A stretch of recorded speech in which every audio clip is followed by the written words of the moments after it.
చదువుతున్నటువంటి విషయాలు కానివ్వండి క్షుణ్ణంగా పరిశీలించాల్సినటువంటి అవసరం ఉంది. ఎందుకంటే మనం తల్లిదండ్రులుగా ప్రేమ చూపిస్తాం, తప్పు చేసిన మనకు తప్పు ఒప్పుగానే కనబడుతుంది. ఆ విషయం మనం ఇక్కడికి వచ్చి స్కూల్కి వచ్చి కనీసం నెలలో ఒకసారైనా వచ్చి మా పిల్లల ప్రవర్తన ఎట్లా ఉంది సార్, ఎలా చదువుతున్నారు, దేంట్లో వెనుకబడి ఉన్నారు అని ఇట్లా విషయాలు మాట్లాడితే అప్పుడు మన పిల్లవాని రిజల్ట్ ఏమనేది ఇక్కడ టీచర్స్ గా ఉన్నటువంటి గమనిస్తున్నటువంటి వాళ్ళు ఖచ్చితమైన సమాచారం ఇస్తారు. ఆ యొక్క సమాచారాన్ని బట్టి మనం ఇంట్లో మన పిల్లల్ని మార్చుకోవాల్సినటువంటి అవసరం ఉందని చెప్పి తెలియజేస్తున్నాం. అయితే మన శోభనగర్ స్కూల్ విషయానికి వస్తే నిజంగా మన శోభనగర్ స్కూల్లో చదువుతున్నటువంటి విద్యార్థులు చాలా అదృష్టవంతులని చెప్తాం. ఎందుకంటే ఇక్కడ ఇంతసేపు మాట్లాడినారు కదా మన టీచర్స్ వాళ్ళు, మీకు ఏం అర్థమైంది చెప్పండి. వాళ్ళు విద్యార్థులుగానే చూడడం లేదు, మిమ్మల్ని వాళ్ళ పిల్లల్లాగా చూస్తున్నారు. మీ యొక్క ఎదుగుదలను మీ యొక్క భవిష్యత్తుని తీర్చిదిద్దడానికి అహాదేశాలు కృషి చేస్తున్నారు. కాబట్టి మీరు వాళ్ళు చేయాల్సిన సహకారం అంతా కూడా ఈ యొక్క స్కూల్లో చదివి మీరు ఎప్పుడైతే పెద్ద చదువులు చదివి మీరు ప్రయోజకులై మరి మీ యొక్క కుటుంబానికి, ఈ యొక్క రాష్ట్రానికి, దేశానికి ఉపయోగపడినప్పుడే అసలైన గురుదక్షిణ అని చెప్పి నేను తెలియజేస్తా ఉన్నాను. గురువుకి ఎప్పుడైతే ఆయనకు సంతృప్తి చెందుతుందంటే తన వద్ద చదువుతున్నటువంటి పిల్లలు ఒక స్థాయిలో ఉన్నప్పుడు, అరే నేను చెప్పినటువంటి పిల్లలు ఈ రోజు ఈ స్థాయిలో పనిచేస్తున్నారు, అప్పుడు అసలైన సంతృప్తి ఒక గురువు దక్కుతుంది. ఎందుకంటే నేను కూడా ఈ స్కూల్లో చదివినటువంటి విద్యార్థినే. అప్పట్లో ఇన్ని సౌకర్యాలు లేవు. అసలు ఒక్కొక్క క్లాస్కి ఒక టీచర్ లేడు, 5 క్లాసులు కలిసి ఒకే టీచర్. కానీ మేము అలాగే చదివినాం ఆ రోజుల్లో. మన తల్లిదండ్రులంట అసలు వాళ్ళకి చదువు రాదు, వాళ్ళు ఏం హోంవర్క్ చేస్తున్నారా, ఏం చేస్తున్నారా అడిగే కూడా లేరు. మేము సొంతంగా కష్టపడి మరి సార్ వాళ్ళు చెప్పినటువంటి మాటలు విని మేము ఈరోజు ఈ యొక్క విషయాలన్నీ కూడా మాట్లాడుతూ మీ ముందు నిలబడగలుగుతున్నామని చెప్పి తెలియజేస్తా ఉన్నాను. ఆ రోజుల్లో మాకు సార్ వాళ్ళు చెప్పినటువంటి ప్రతి ఒక్క విషయాన్ని క్షుణ్ణంగా పరిశీలించి మేము మాకు స్వీయ క్రమశిక్షణ నేర్చుకున్నాము. ఆ యొక్క అనుభవాలే ఈరోజు మాకు ఈ యొక్క దారిని చూపిస్తున్నాయని చెప్పి తెలియజేస్తున్నాను. మీరంతా చేయాల్సింది ఒకటే, తల్లిదండ్రులు అయితే ఖచ్చితంగా మీరు నెలకు ఒక్కసారి స్కూల్కి రావాల్సిందే. మీ ఇంట్లో ఎంత బాగా చదివినా కూడా, ఎంత బాగా చదవలేకపోయినా కూడా మీరు రావాలా, ఖచ్చితంగా రావాలా. ప్రశ్నించే తత్వం కాదు అది. మీరు మీ యొక్క పిల్లల గురించి అడిగేదానికి వస్తారు అంతే, ఇంకెంత మించి ఏం కాదు. సార్ వాళ్ళు చెప్తున్నారు మీరు రండి వచ్చి మాట్లాడండి, మీ స్కూల్ వాళ్ళు ఎట్లా చదువుతున్నారు అని చెప్తామని చెప్తున్నారు. మరి ఇలా చెప్పేటువంటి స్కూళ్ళు ఎక్కడ ఉన్నాయో లేదో నాకు తెలియదు, కానీ నిజంగా చాలా అదృష్టం చేస్తున్నారు ఇక్కడ ఉన్నటువంటి తల్లిదండ్రులు కానివ్వండి, ఇక్కడ విద్యార్థులు కానివ్వండి.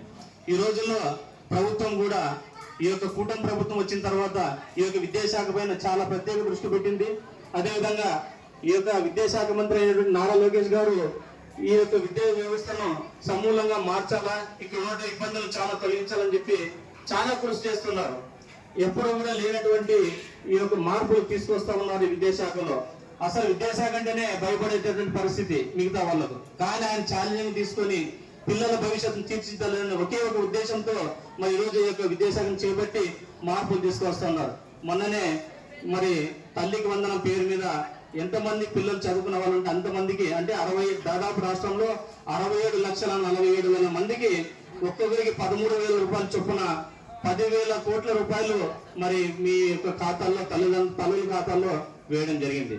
అదేవిధంగా సర్వేపల్లి రాధాకృష్ణ గారి ఈ యొక్క కిట్లు, చదువుకునేటువంటి కిట్లు అందించడం, అలాగే డొక్క సీతమ్మ గారు మధ్యాహ్న భోజనం, నాణ్యమైన మధ్యాహ్న భోజనం వల్లనే డైట్ ఛార్జీలు పెంచారు. ఇట్లా ఈ విధంగా అన్ని రకాలుగా మీ యొక్క పిల్లలకు చేస్తా ఉన్నారు. కాబట్టి తల్లిదండ్రులుగా మీరు చేయాల్సింది ఒకటే, వాళ్ళ ప్రవర్తన ఎట్లా ఉంది, పెద్దల పట్ల వాళ్ళు చేస్తున్నటువంటి చేష్టలు ఎలా ఉన్నాయి, మనం కూడా వాళ్ళని చాలా బాగా చూసుకోవాలి. ఎందుకంటే పిల్లల ముందు దయచేసి నేను విన్నపం చేస్తున్నాను, జోక్గా మాట్లాడద్దండి, జోక్ చేయొద్దండి.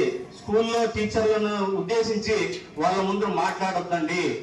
ఎందుకంటే మనం మాట్లాడితే దాన్నే ఆ పిల్లలు తీసుకుంటారు, దాన్నే ప్రవర్తిస్తారు. కాబట్టి ఎప్పుడు కూడా గౌరవభావంతో పెంపొందించాలగా మాట్లాడాలని చెప్పి తెలియజేస్తున్నాం. మన ప్రవర్తన, మన మాటలే మరి వాళ్ళు అనుసరిస్తారు. కాబట్టి వాళ్ళకు నేర్పించాల్సింది మనం ఎప్పుడు పొరపాటున కూడా మనం ఉపాధ్యాయులను ఉద్దేశించి వాళ్ళని తక్కువ చేసి మాట్లాడకూడదని చెప్పి తెలియజేస్తా ఉన్నాను.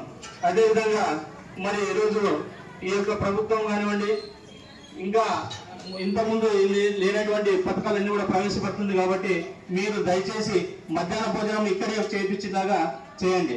ఇంట్లో భోజనం చేయించి పిలుచుకుపోయి ఇంట్లో భోజనం చేయించండి. అందరితో పాటు వాళ్ళు కలిసి ఇక్కడ భోజనం చేస్తేనే వాళ్ళు ఒకరికొకరు పంచుకుంటారు. అంటే వాళ్ళు ఇంట్లో పోతారు, మేము ఇక్కడ తినాలా, వాళ్ళలోనే తేడా వస్తారు.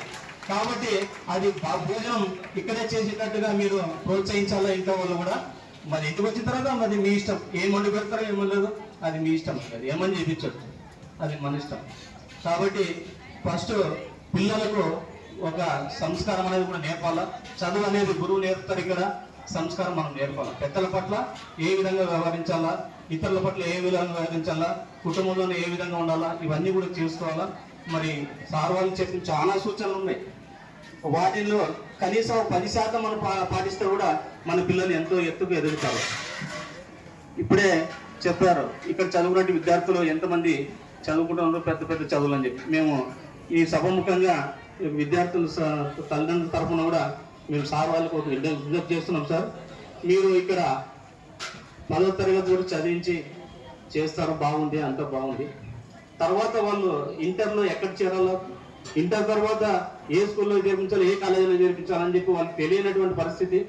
దయచేసి వాళ్ళు వచ్చి మిమ్మల్ని అడిగితే ఏ విద్యార్థికి ఏ విధమైనటువంటి కోర్సు సరిపోతుందనేది దాదాపు మీకు ఇక్కడ తెలిసిపోయి ఉంటుంది. కాబట్టి మీరు మంచి సజెషన్ ఇచ్చి వాళ్ళ యొక్క స్కూల్స్కు కానీ కాలేజీలో ఎంజాయ్ చేసుకునేదానికి అవకాశం ఇవ్వాలని చెప్పి తెలియజేస్తున్నాను సార్. అదేవిధంగా సార్ వాళ్ళు చెప్పినట్లు ఇక్కడ చదువుకునే వాళ్ళు చాలా మంది ఉన్నారు, కాకపోతే ఇక్కడ స్థలం లేదు. బిల్డింగ్ కట్టాలన్నా కూడా స్థలం లేనటువంటి పరిస్థితి. ఇప్పుడే సార్ వాళ్ళు చెప్పారు ఎన్ఎం బిల్డింగ్ కూడా స్థలం ఉంది మనది. మరి అక్కడ ఏదైనా ఏర్పాటు చేస్తే గవర్నమెంట్ మనం ఇక్కడ ఇండోర్ స్కూల్ గవర్నమెంట్ బాయ్స్ని అక్కడ పంపించి ఇక్కడ గర్ల్స్ ఇక్కడ పెట్టి చదివించవచ్చు అని చెప్పి దాన్ని మనతో ఒకసారి సపరేట్గా కూర్చున్నాం సార్. అది కూర్చుని ప్రతిపాదన తయారు చేసి మరి సార్ ఎమ్మెల్యే గారికి మీ సమక్షంలోనే కొంతమంది పేరెంట్స్ కూడా పిలుచుకుపోయి మనం అందరూ కలిసి ఆ సార్కి రిఫరెండం ఇద్దాం సార్. అదేవిధంగా ఇప్పుడే ఇక పైన 10th క్లాస్ వచ్చిన పాటికి 10th క్లాస్ వాళ్ళకి చాలా ఇబ్బంది అవుతుంది. వాళ్ళకి స్టడీ క్లాస్ వాళ్ళు పైన పెట్టి చదివించాలంటే కూడా పైన టాప్ లేనటువంటి పరిస్థితి ఉందని చెప్పడం జరిగింది. దానికి నా వంతు సహాయంగా ఓ 10,000 రూపాయలు నేను ఇస్తున్నాను సార్. ఇంకా ఏదైనా నాకు తెలిసిన వాళ్ళు ఉంటే కానీ ఇంకా ఏదైనా ఉంటే కానీ వాళ్ళకు కూడా చెప్పి నా వంతు సహాయం చేయిస్తానని చెప్పి ఈ సభాముఖంగా తెలియజేస్తూ ఈ అవకాశం ఇచ్చినటువంటి ఈ యొక్క తల్లిదండ్రులకు, విద్యార్థులకు, గురువులకు అందరికీ పేరు పేరున హృదయపూర్వక నమస్కారాలు తెలియజేసుకుంటూ సెలవు తీసుకుంటాను.